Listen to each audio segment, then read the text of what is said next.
Hello guys, welcome back to lesson 3 of Risk Hub Quant Primer. In the previous lesson, we talked about what algebraic expressions and equations are. And we talked about the kind of equations, types of equations. We had linear and non-linear. And in this lesson, we'll be talking about linear and quadratic equations and how do we solve them, where are they actually used in the world of finance, and how many times you're going to see them in your FRM career and in your FRM studies. So let's get back to it. Let me draw some doodles here. So it's linear and it's quadratic equations. What does this lesson actually teach? You get to know what linear equations are, what quadratic equations mean, what is the difference, how do you solve them, and what are you actually looking towards. Basic as it is, that's it. What is a linear equation? Linear equation is, we heard about orders and powers in the very first lesson that we did. We did it, power is basically, let's say a raised to power 2. The power of a is 2, a raised to the power of 2. If I have b, 3, b raised to the power of 3, c raised to the power of 6, um, x raised to the power of 1. That's it.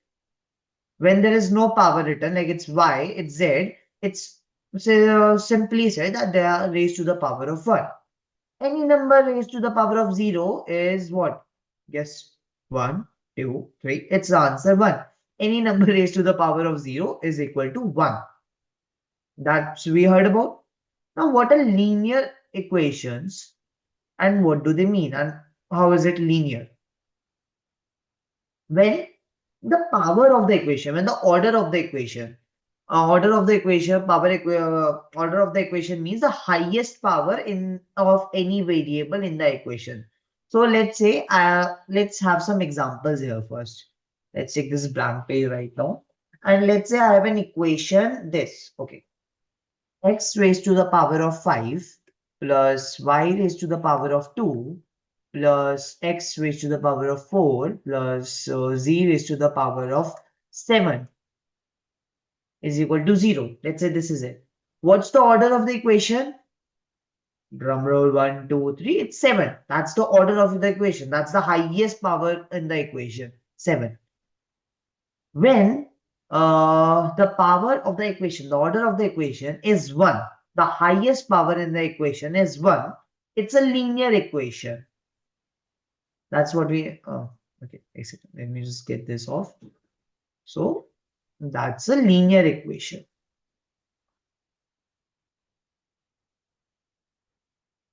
Yeah. So a linear equation can be, let's say y is equal to x. It's a linear equation. The variable's power is 1. It's a linear equation. Y is equal to 6 plus x. It's a constant. It's a variable. Power is 1. Linear equation. Y is equal to 27x. It's still a linear equation because the power is 1. Y is equal to x plus z. Z, z, however you call it. The power is still 1. The equation is linear. That's it. That's all it is. It's a two variable equation. There are multiple variables and there are single variables. We'll talk about them later. But this is what we say about linear equation when there is the power 1. How do you solve a linear equation? Let's say I give it to you that 3 plus 6x is equal to 2. That's the equation. How do you solve it? You basically do what? You take 6x and then you 6x. Okay, I'll solve this on another page. Home, new slide. Let's take a blank one. We have the equation 3 plus 6x is equal to 2. What do? We subtract we subtract 3 from both the sides. We take 3 plus 6x minus 3, 2 minus 3. It's another way of taking the things out there. We are just taking extra steps right now just to make us understand what we are doing. What happens? 3 cancels out. 6x is equal to now minus 1.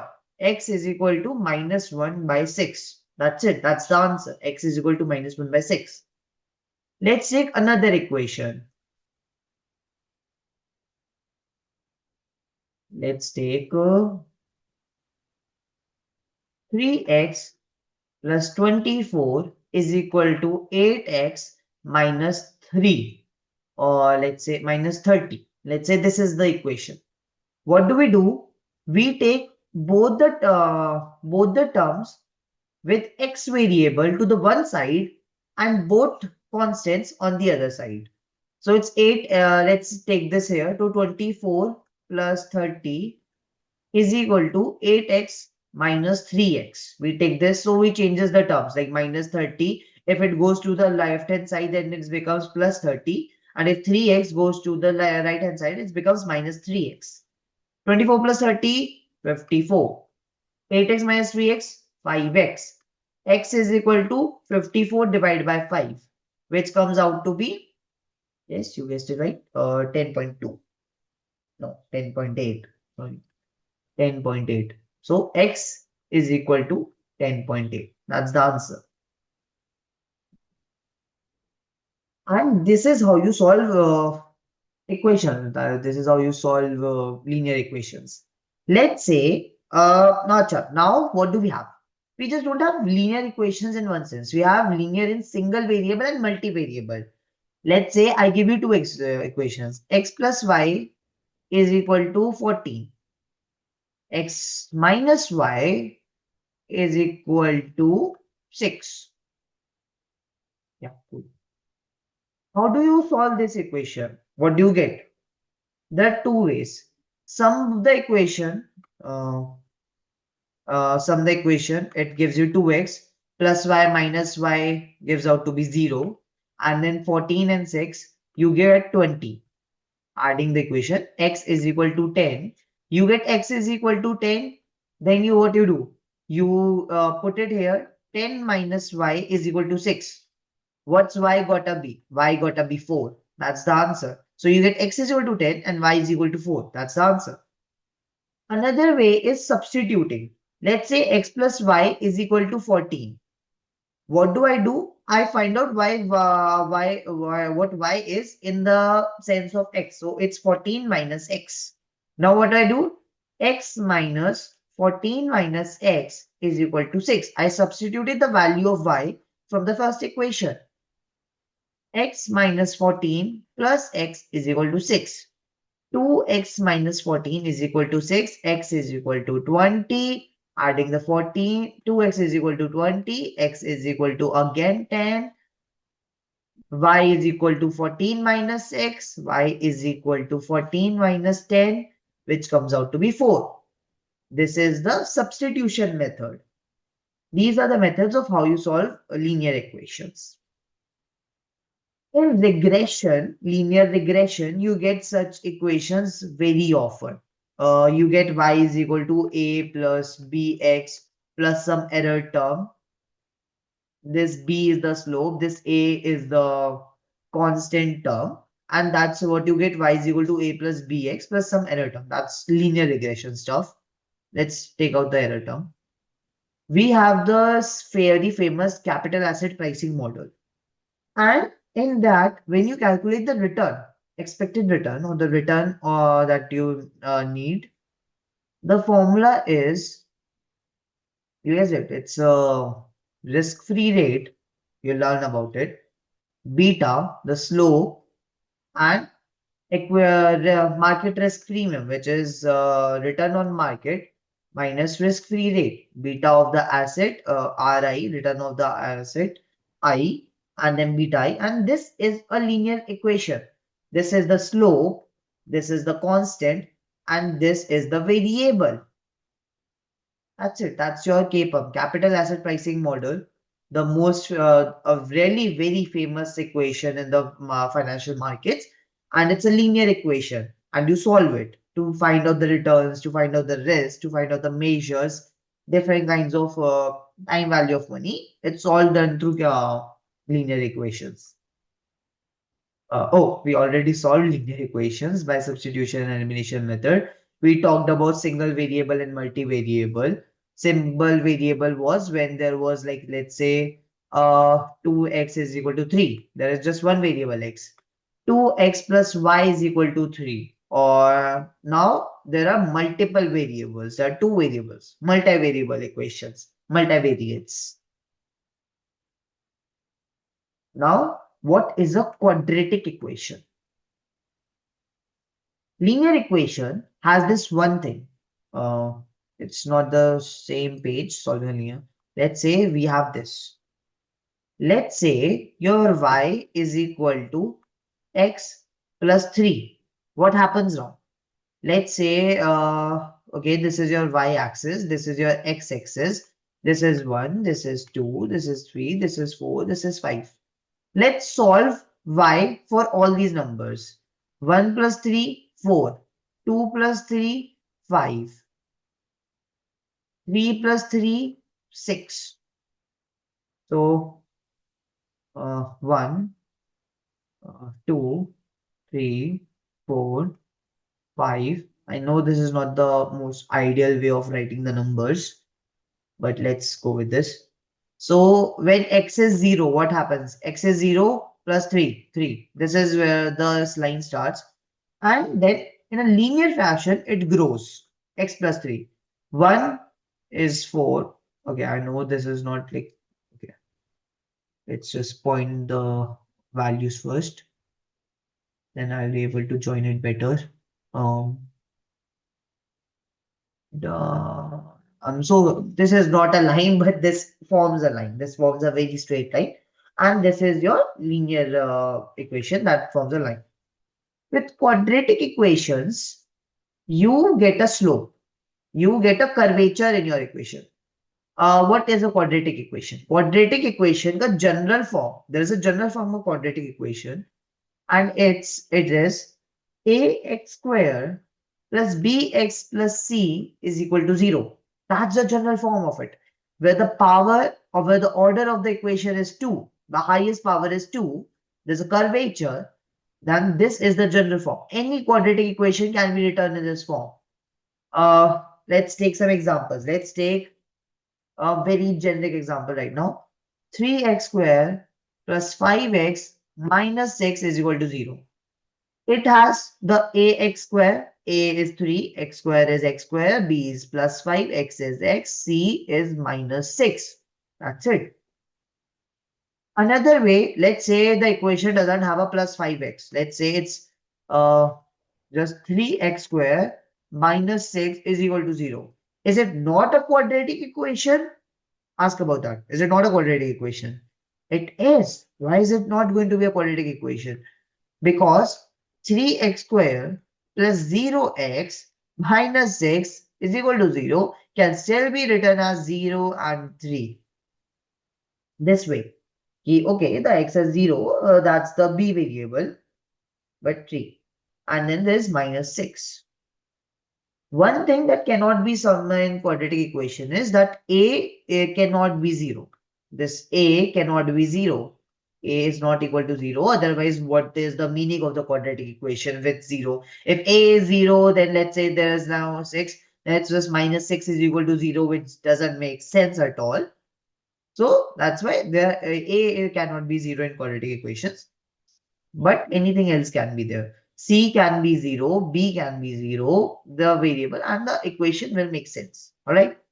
And there's a curvature. We talked in the last lesson that y is equal to x square. What will the graph look like? The graph will look like something like this. It's a parabola. It's a curvature. It increases like this and it decreases like this. It's always positive because it's positive here because we are just taking x square. I could have just subtracted anything from this, like say minus 27, and it would have gone a little lower, like let's say like this, but it still would have been a curvature. There would have been a curve. So this matters. Now, how do you solve a quadratic equation? There are two methods. It's factoring and it's quadratic formula. The first method, factoring. Let's talk about this equation that we solved before earlier also. It's x square plus 5x minus 6 is equal to 0. How do you make factors? You take two numbers, a comma a into b. Okay. So what do we have? We have ax square plus 5x minus 6. Okay, okay, not this. Ax square plus bx plus c is equal to 0. Cool. That's what we learned about it right now. Now, I want to find two numbers whose sum is equal to b. So let's say the c. I take two new numbers, c and d. C plus D, acha, not C because C is here only. Let's say X and Y. No, X is the variable. Let's take Y and Z. Okay, let's say Y and Z. Y and Z are two variables whose sum should be equal to B and multiplying them should be equal to A into C.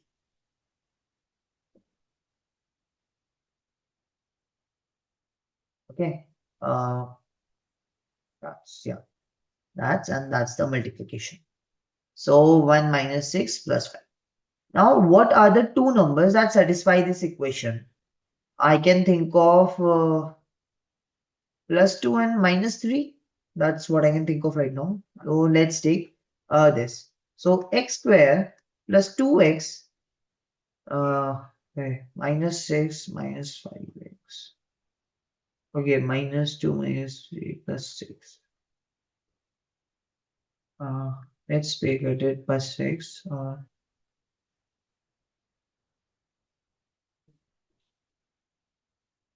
6 minus 1. Okay, yeah, it can be minus 6. And maybe it will be 6x minus 1x. Yeah. So two numbers will be 6x and minus 6. X square plus 6x minus x minus 6 is equal to 0. I take x common from this, x plus 6. And I take minus 1 common from this, x plus 6. And it's 0. X minus 1. X plus 6 is equal to 0.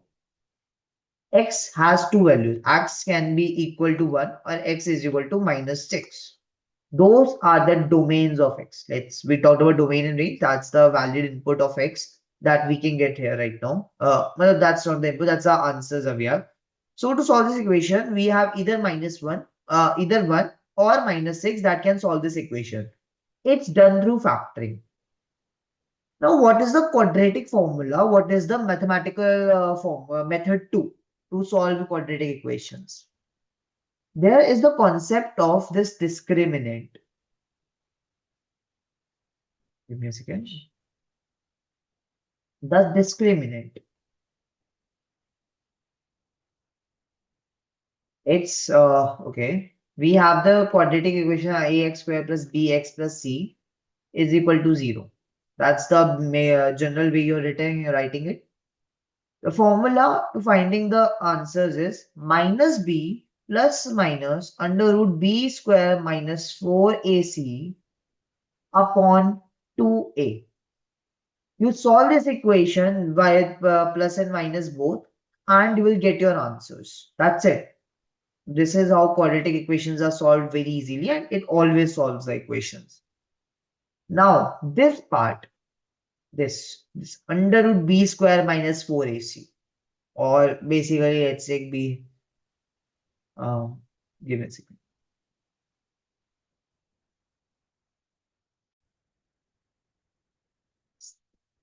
So this b square minus 4ac, b square minus 4ac, this is known as the discriminant. The discriminant. If this value is greater than 0 or is equal to 0 or is less than 0, then you have three possibilities. Either you have two real answers. Two real answers mean the numbers that exist. If it is equal to, if it's greater than 0, then you have two real answers, the numbers that can exist. is equal to 0, you get one real answer. And if this is not lesser than 0, then you have zero real answers. What does zero real answers mean? That you have some imaginary number iota. Iota is under root minus 1. That's iota. Now this is when you have zero real answers, that's imaginary numbers. You're playing in imaginary numbers now. That's how you solve quadratic equations. Your portfolio risk analysis. It's okay. Let's add one more slide and let's do one equation.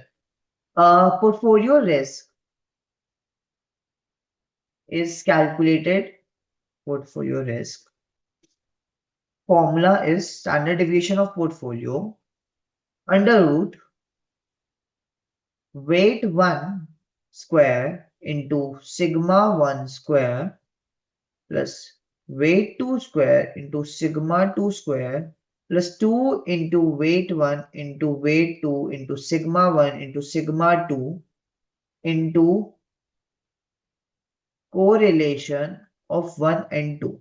What do I mean by 1 and 2 is basically, let's say you have two assets, asset 1 and asset 2.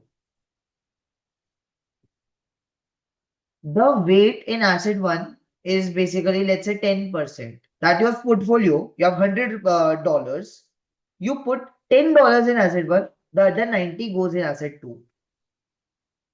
You put $30 in asset 1, the other 70 goes in asset 2. So that's weight 1, weight 2. That's the percentage of the amount that's allocated in the two asset 1 or asset 2. Sigma 1 and sigma 2 are basically the volatilities, variance of both of these assets. So variance of asset 1 is sigma 1 square and variance of asset 2 is sigma 2 square. We'll be talking this about when we're talking about data and analytics or statistical methods, statistics, descriptive stats. That's when we'll talk about this sigma 1 and sigma 2. So this equation is a quadratic equation. I can add sigma square p and this will cancel out. And the variance of portfolio is a quadratic equation. The highest order is 2. So that's it. That's quadratic equations and linear equations for you. Let's meet in another video. Let's meet in another lesson.